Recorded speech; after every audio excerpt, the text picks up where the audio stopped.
It was 2:07 a.m. in Karachi. The city outside was silent, drowning in darkness.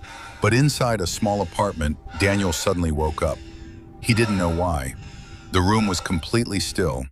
Even the fans sounded distant, almost unnatural. Everything felt normal, but something didn't. Daniel turned to his side, trying to go back to sleep. Then, knock! He froze. The sound didn't come from outside. It came from inside the wall. At first he ignored it. Maybe it was water pipes. Maybe the building's settling. But then, knock, knock! This time it was clearer, more intentional, like something was testing the wall from the inside. Daniel slowly sat up. His heart started beating faster. He turned on his phone flashlight and pointed it toward the wall. Nothing. No cracks, no movement, just plain paint.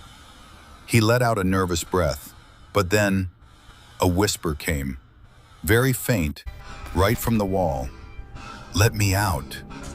Daniel's blood turned cold. The next morning, Daniel told himself it was just a dream. Sleep paralysis, stress, anything logical. But when he looked at the wall, there was a thin crack. New, fresh, like something had scratched it from inside. He stared at it for a long time, then left for work, trying to forget. But the voice didn't leave him.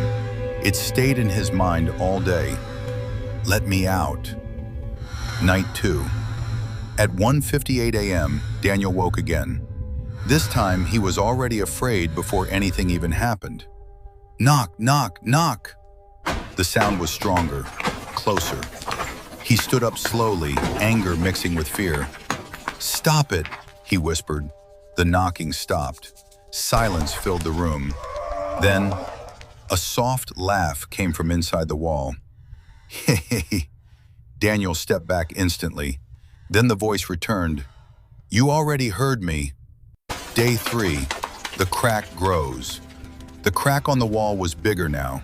Strangely bigger, like something was pushing outward. Daniel called his friend Michael and showed him. Michael laughed nervously. "Bro, it's just moisture damage. You're overthinking." But that night, Michael stayed over. At 2:13 a.m., he heard it too. "Let me out." He left the apartment immediately and never came back. Night 4, the breaking point. The electricity went out that night. Total darkness swallowed the room. Only Daniel's phone flashlight remained. And then, the wall started shaking. Crack, crack.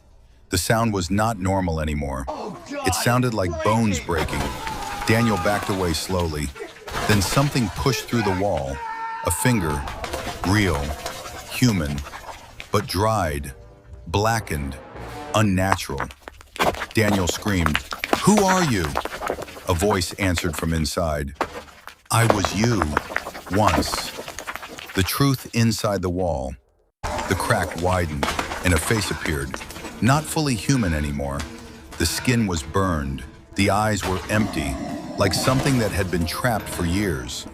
It spoke slowly. "I was sealed here 13 years ago." Daniel trembled. "Who did this to you?" The figure smiled faintly. "The owner of this apartment." Now he was coming out. The wall exploded inward. Dust filled the air.